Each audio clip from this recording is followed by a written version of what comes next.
Vamos nós então começar mais um encontro, mais uma sessão terapêutica. Ontem nós descobrimos uma verdade muito importante. Nossa infância pode continuar influenciando a maneira como nós enxergamos a nós mesmos e ao mundo que a gente vive hoje. Mas hoje eu quero responder uma pergunta. Se eu já sou adulto, por que ainda ajo como se algumas situações me machucassem, como quando eu era criança? Talvez você já tenha vivido algo parecido. Um exemplo: alguém demora para responder sua mensagem, você já fica angustiado, parece que as pessoas te abandonaram. Quando você recebe uma crítica simples, parece que destrói o seu dia. Ou você recebe um elogio e chora.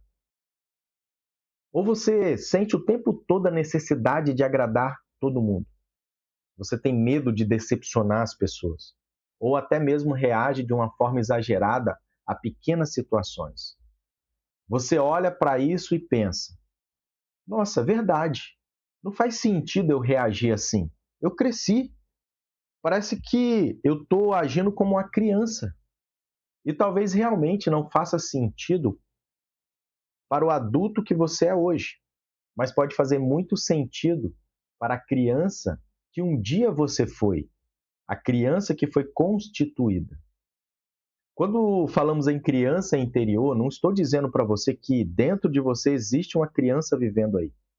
Eu estou falando que da parte da sua história onde foram formadas muitas das primeiras experiências emocionais, elas continuam aí dentro. Então, no meio que você cresceu, foi educado, foi amado ou foi rejeitado pelos seus pais, pais substitutos, avós, o ambiente que você cresceu, toda aquela história, todas aquelas emoções, tudo aquilo que você sentiu, que você ouviu, que você viu, registrou, está registrado dentro de você. Foi ali, naquela infância, naquele período, que você aprendeu que você era amado. Você enxergou, você percebia isso. Ou, nossa, eu preciso ser amado. Eu não sou amado por ninguém aqui. Mas você aprendeu, talvez, a confiar nas pessoas. Ou talvez precisou se proteger porque ninguém te defendia. Ali você percebeu que tinha valor. Ou percebeu que não era suficiente para nada.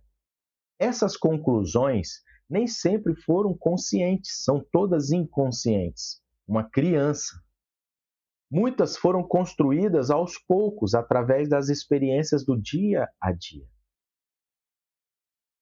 Eu acho algo interessante porque a Bíblia mostra que aquilo que guardamos dentro de nós influencia toda a nossa vida. Se você olhar em Provérbios 4:23, diz assim: sobre tudo que se deve guardar, guarda o teu coração, porque dele procede as fontes da vida. Fontes da vida. Guarda o teu coração. No hebraico, coração, ele é transliterado pela palavra lev.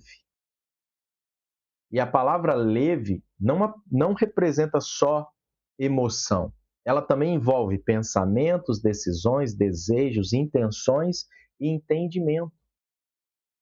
Então, por que eu estou trazendo isso aqui? Porque no original, no hebraico, as palavras elas têm um sentido mais perceptível. Então, coração e mente, em hebraico, é lev. É a mesma palavra. Você entende que o coração ele está ligado na mente, que os nossos pensamentos e as nossas emoções elas estão interligadas? Por isso que Provérbios fala, guarda o teu coração. Ele poderia estar falando, guarda a tua mente, guarda os teus pensamentos. Aí Paulo vem e complementa, tenhais a mente de Cristo. Aí vem orar e vigiai o tempo todo. Pensai nas coisas do alto. Você está entendendo que a Bíblia ela se conecta, ela casa muito bem em toda ou qualquer terapia de desenvolvimento humano, intelectual, emocional. Eu estou trazendo isso aqui para você entender que é possível, e está sendo possível, a gente interpretar e trazer, sim, a Bíblia, a psicanálise, a neurociência, a psicologia, e tantas outras ciências que a gente vai trazer aqui para que a gente melhore a cada encontro. Então, aquilo que forma o seu leve durante a infância, seus pensamentos, suas emoções, influencia muitas escolhas na vida adulta. É por isso que Jesus dizia que é do interior que procede as palavras, atitudes e ações do ser humano. O exterior frequentemente revela aquilo que foi cultivado no interior. Na psicologia, diversos autores descrevem que experiências da infância moldam padrões emocionais. Existe um livro que eu gosto muito que ele se chama Acolhendo Sua Criança Interior, da Stephanie Stahl. Ela explica que muitas reações automáticas do adulto, hoje as nossas reações, surgem porque antigas necessidades emocionais permanecem sensíveis. Isso não significa viver preso ao passado.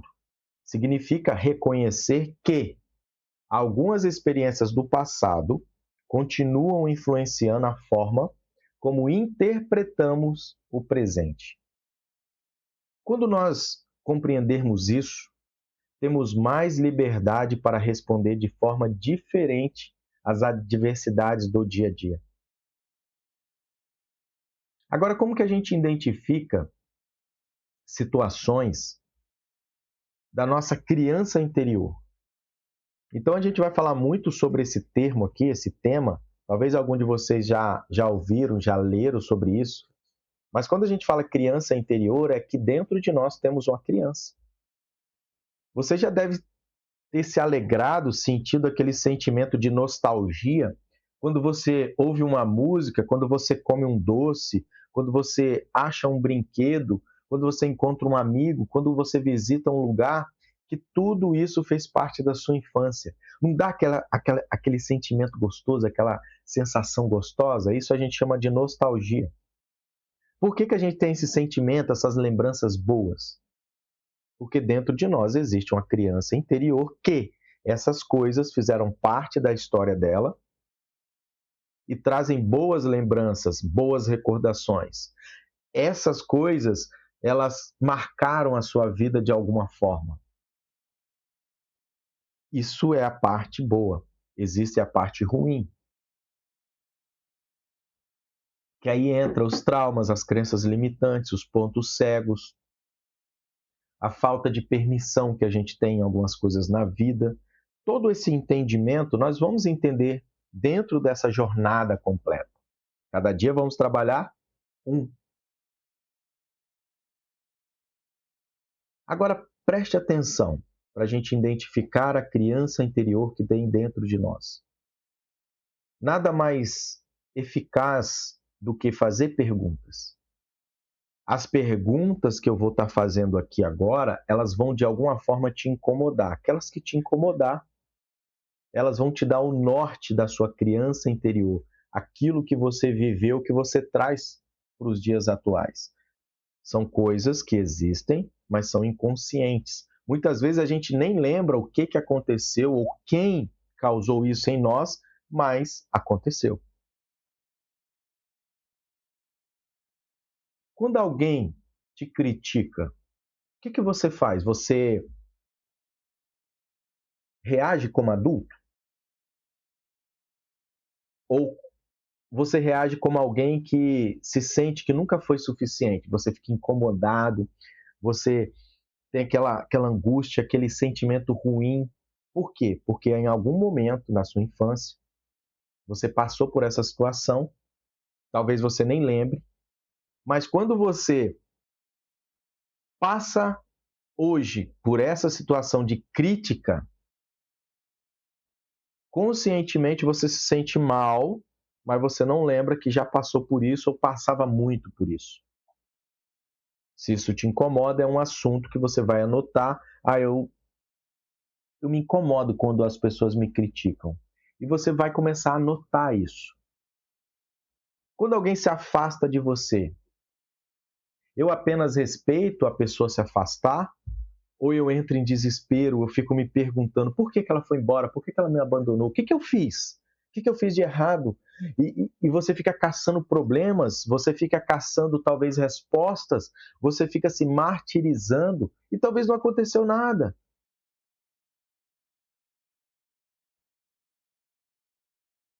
Quando você comete um erro no trabalho, na faculdade, na escola, em casa, no seu dia a dia, você aprende com o erro ou você já se condena? Eu sabia que eu não ia conseguir fazer isso, eu sou burro. Tá vendo? Eu não tenho capacidade para fazer essas coisas. Ah, eu desisto. Você está entendendo que as nossas falas, percepções, as nossas ações, o nosso comportamento, ele diz muito mais sobre nós do que as próprias palavras. As nossas reações, elas são reações que foram construídas na nossa infância. E muitas delas, as negativas, ela nos traz muito desgaste, desconforto e perda emocional, financeira, relacional. A gente vai entender tudo isso nesse tempo que a gente vai passar junto aqui. Mas eu estou antecipando algumas coisas para você entender e dar aquela virada de chave e falar: é verdade. Eu tenho reações ou falas ou pensamentos que me angustia quando acontece, mas eles são incontroláveis. Por que que eu sou assim? Você vai entender. Você já está entendendo. Você já está percebendo isso. Quando você é elogiado, você recebe aquele elogio naturalmente ou você sente vergonha, desconforto ou sente vontade de chorar? Essas respostas não servem para condenar você, para dizer que você está errado, que você precisa de ajuda. Não. Serve para mostrar onde ainda existem necessidades emocionais não resolvidas. E essas necessidades emocionais nós chamamos de dependência emocional, chamamos de culpa, chamamos de sentimento de traição, chamamos de sentimento de abandono.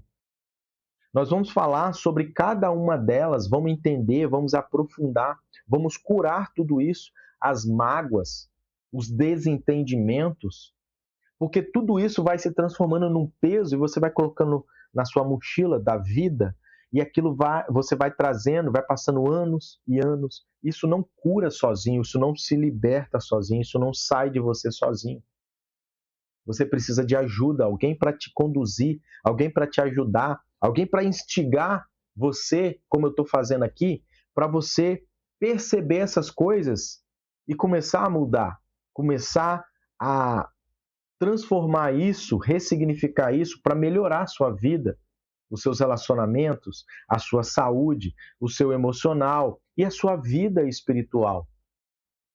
Você vai começar a perceber que existem pecados, existem bloqueios no mundo espiritual que estão ligados a traumas que nós temos na infância que a gente nem sabe que tem.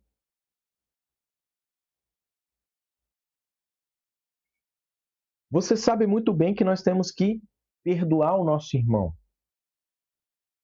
Mas muitas pessoas têm dificuldade de perdoar, de liberar perdão, e traz essa angústia, traz esse ódio gratuito das pessoas dentro dele. E aí te causa náuseas, labirintite, úlcera, ansiedade, depressão e até câncer. Existem muitas doenças que nós mesmos construímos ela, criamos ela através das emoções negativas que nós carregamos.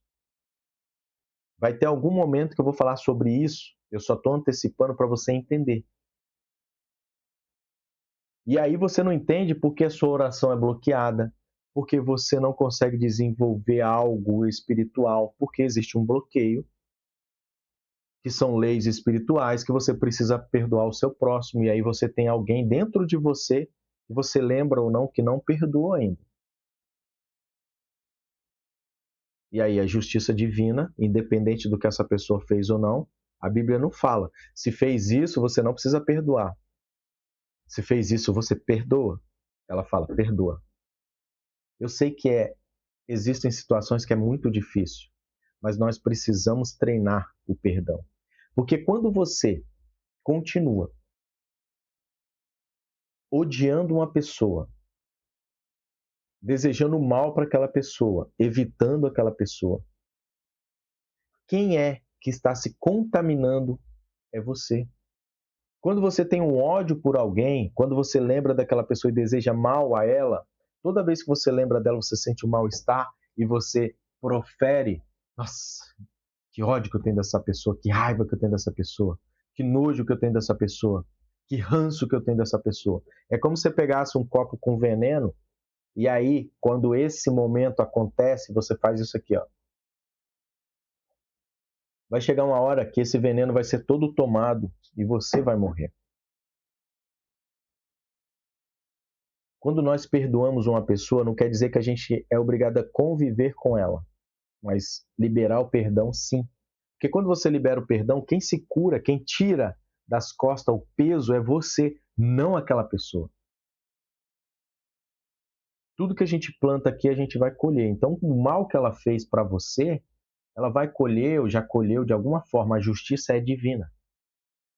Agora, você pegou aquilo ali, abraçou e falou: não, eu quero justiça, eu vou fazer, eu vou me vingar. E aí você está pecando. Você está bloqueando os níveis espirituais. Você está bloqueando a sua mente, as suas emoções. Você está criando, abrindo janelas psicossomáticas no seu corpo para você adoecer. E era só deixar aí. Observe Pedro. Na noite em que Jesus foi preso, lembra? No Getsemane, Pedro afirmou que jamais o abandonaria. Pouco tempo depois, negou Jesus 3 vezes. O medo falou mais alto. Depois da ressurreição, Jesus não apenas perdoa Pedro, mas ele restaura toda a identidade de Pedro. E ele pergunta 3 vezes: tu me amas? E depois ele diz: então apacenta as minhas ovelhas. Jesus não restaurou apenas um comportamento, ele restaurou uma pessoa. E esse é um princípio muito importante. Deus ele não trabalha apenas no que nós fazemos, as nossas ações. Ele também trabalha em que estamos nos tornando. Por isso que aquela atividade de ontem, que está lá na comunidade, ela é muito importante. Porque ela vai te dar um norte, lembra da roda da vida? Ela vai te dar um norte para você identificar qual área da sua vida está ruim que você vai focar por uma semana, 2, 15 dias, um mês, para desenvolver e melhorar aquela área. E ali você vai fazendo mudanças. Aí melhorou aquela área, subiu o nível dela, a nota dela subiu, você vai para outra. Isso aqui é o que eu estou dizendo para você. O que estamos nos tornando? Então, a cada dia aqui é construído em nós conhecimento novo, insights novos da nossa vida, percepções novas, para a gente se tornar uma pessoa melhor, pelo menos 1% a cada encontro aqui. E a transformação que a gente busca aqui, ela começa pela sua consciência.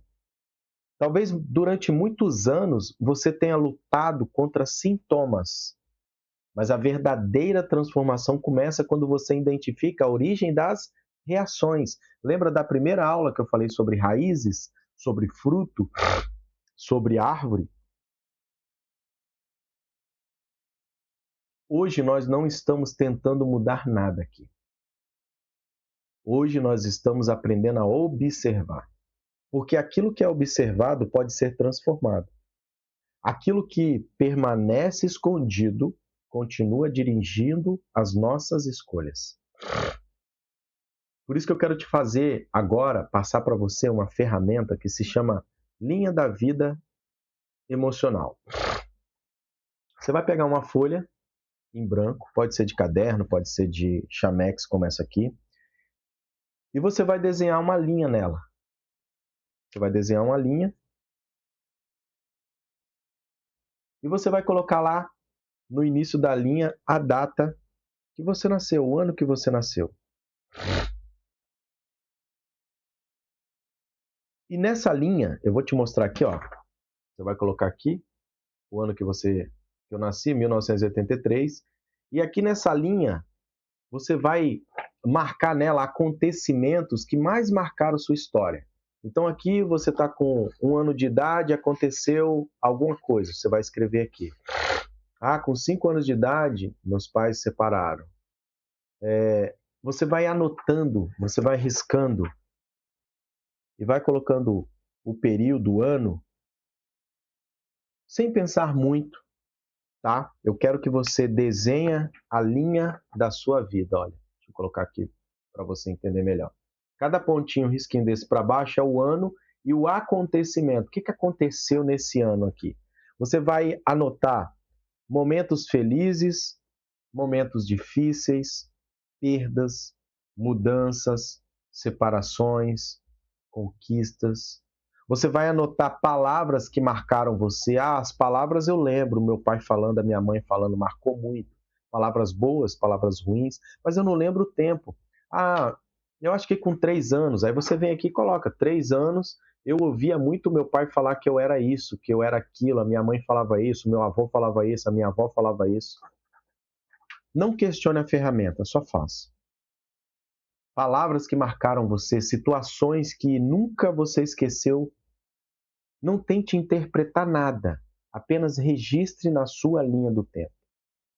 Essa linha do tempo, ela vai ser usada durante toda a jornada. Eu não falei isso lá no início, mas eu quero falar aqui agora. Compre uma pastinha para vocês. Por quê? Cada encontro a gente vai fazer uma ferramenta. E aí você coloca aqui, naquela da aula passada, foi Roda da Vida, você coloca lá, aula 1, a data que você fez. Essa aqui você vem aqui, coloca aula 2 no cantinho e a data que você está fazendo. Momentos, datas, registro, tudo isso vai fazer muito sentido quando a gente estiver chegando no final de todo esse desafio. Essa linha aqui que você está criando agora, que você vai começar a desenhar, a gente vai usar sobre toda a jornada. Faça ela, pausa esse vídeo, faça, porque você precisa raciocinar, pensar. Talvez você vai se sentir mal, talvez você vai chorar, vai se alegrar, mas é importante. É importante você criar essa ferramenta, preencher essa ferramenta. Preencheu a ferramenta, finalizou. O que você vai fazer? Você vai lá na comunidade do Facebook, você vai lá na nossa comunidade e você vai colocar aqui. Igual aqui, ó, o Ricardo, ó, boa tarde, estou muito satisfeito e cheio de expectativa após assistir a primeira aula. Olha, muito bom assistir a primeira aula. Aqui tá os devocionais de bônus que eu coloquei para vocês começarem a ver também. Aí aqui tá uma aula, aqui tá a ferramenta da aula. E aí vocês vão colocar aqui embaixo, vocês vão escrever o feedback. Você vai lá e vai compartilhar o acontecimento da linha da vida, esse acontecimento aqui dessa ferramenta, que você percebe ter influenciado quem você é hoje. Talvez você ouviu coisas que influenciou você ser assim hoje. Talvez você sentiu coisas ou alguém fez algo para você que te influenciou ser o que você é hoje. Talvez uma pessoa agressiva, talvez uma pessoa negativa, talvez uma pessoa doente, talvez uma pessoa muito que não acredita nas pessoas. Talvez você se sente traído, talvez você se sente rejeitado, talvez abandonado. Você vai lá na comunidade, vai compartilhar o que você percebeu fazendo esse exercício da linha da vida emocional, quem você é hoje. Você não precisa contar detalhes se você não quiser. Compartilhe apenas aquilo que te deixa confortável para você compartilhar. Você vai ver que existem relatos das pessoas ali, isso é muito importante. A gente vai crescendo em comunidade ali. Você perceberá que histórias diferentes podem produzir sentimentos semelhantes ao nosso. Então hoje aqui você conheceu uma parte importante da sua história. não para viver preso no seu passado, mas para compreender melhor o seu presente, o hoje, o agora. Porque quando a gente entende de onde vieram as nossas reações, também começamos a descobrir que elas não precisam controlar o nosso futuro. São reações que você entendeu de onde vem, daqui para frente você vai ressignificar. Agora você entendeu a raiz, agora você entendeu a reação, agora você vai conseguir controlar essa reação. E amanhã, no próximo encontro, no nosso próximo encontro, nós vamos estudar a primeira das 5 grandes feridas emocionais. Uma ferida silenciosa que machuca, mas ela é muito comum, mas que influencia relacionamento, autoestima e até a maneira como a gente se aproxima de Deus. A gente vai falar sobre o sentimento da rejeição no nosso próximo encontro. Então agora, para finalizar, vai lá na comunidade, deixe o seu relato lá. E eu espero você na nossa próxima aula. Se você quer informações sobre esse desafio, eu deixei aqui também na descrição. Os nossos contatos estão aqui. Que o Eterno te abençoe. Amanhã a gente tem o nosso próximo encontro.